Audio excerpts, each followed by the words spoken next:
اپنے آپ کو پہچانیے، یقین مانیے دنیا میں آپ کے جیسا دوسرا اور کوئی نہیں ہے، اور وہ بننے کی کوشش نہ کیجیے جو آپ نہیں ہیں، جو آپ ہیں وہ بننے کی کوشش کرو، نہ کہ دوسروں کی نقل کریں۔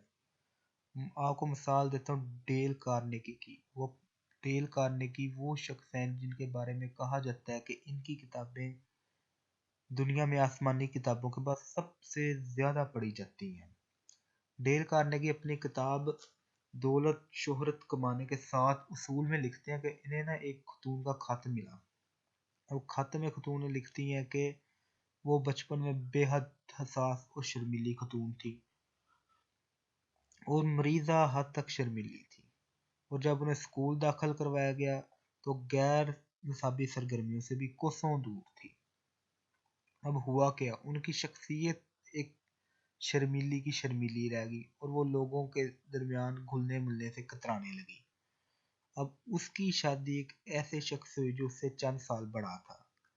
اب اس کے جو سسرال کے لوگ تھے وہ بے حد پر اعتماد اور خوش اتوار لوگ تھے۔ یہ ان کے سامنے بات کرنے سے کتراتی تھی۔ آہستہ آہستہ اس نے ایکٹنگ شروع کر دی کہ ان کی طرح مطمئن اور خوشگوار نظر آنے کی۔ لکھتے ہیں کہ خاتون نے خط میں لکھا کہ وہ اس ایکٹنگ کر کے اتنی شدید چڑچڑے پن کی شکار ہو گئی کہ اس کو یہ کام لگنے لگا کہ یہ بات کرنا بھی ایک کام ہے، اور اس نے اپنے دوستوں سے بھی ملنا چھوڑ دیا۔ اس کے دوست اس کے چڑچڑے پن کی وجہ سے اس سے تھوڑا دور رہنے لگ گئے۔ پھر ایک دن ایک اتفاقیہ جملے نے اس کی زندگی بدل کے رکھ دی۔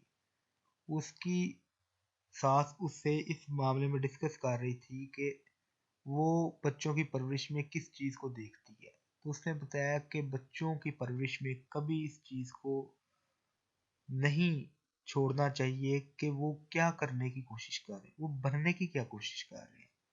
وہ صرف وہ بننے کی کوشش کریں جو وہ ہیں، نہ کہ وہ بننے کی کوشش کریں جو کہ وہ نہیں ہیں۔ کہتے ہیں کہ اس اتفاقیہ جملے کے بعد ان کی زندگی بدل کے رکھ دی۔ انہوں نے اس سوچ میں کئی دن اور راتیں گزاری کہ وہ اصل میں ہے کیا۔ وہ لکھے کہ اس میں ان کو کچھ عرصہ تو لگا کہ وہ ہے کیا، پر اس کے بعد ان کی زندگی بدل کر رکھ دی۔ انہوں نے ایک کلب جوائن کیا جس میں وہ شروع میں تقریر کرنے سے گھبراتی تھی، اب آہستہ آہستہ وہ ہزاروں لوگوں کے مجمع کے آگے تقریر کرنے کی قابل ہو گئی۔ زندگی کے اتنے بڑے عرصے میں صرف وہ لکھتے ہیں کہ یہ ایک سبق سیکھنے کو ملا کہ جو کچھ ہو وہی بننے کی کوشش کرو۔ اس کے علاوہ کیا ہوتا ہے کہ ہم لوگ کہتے ہیں کہ جی ہم کوئی پریشان رہتے ہیں اور جب بات کرنے سے گھبراتے ہیں، دل نہیں لگتا دوستوں میں۔ یار جو ہو وہی بننے کی کوشش کرو، کیا ضرورت پڑی ہے کہ بھئی کسی کی طرح کی ایکٹنگ کرو جی آپ بہت اچھے، یار جو لیول ہے اس لیول تک ہی رہنے کی کوشش کرو۔ اگر آپ کو ہماری یہ ویڈیو اچھی لگے تو ہمارا چینل سبسکرائب کریں، لائک کریں اور کمنٹ کریں اور ساتھ شیئر کریں۔ انشاءاللہ تعالیٰ آنے والی ویڈیو سے مزید بہتر کروں گا۔ یہ میری پہلی ویڈیو ہے تو برداشت کیجیے گا۔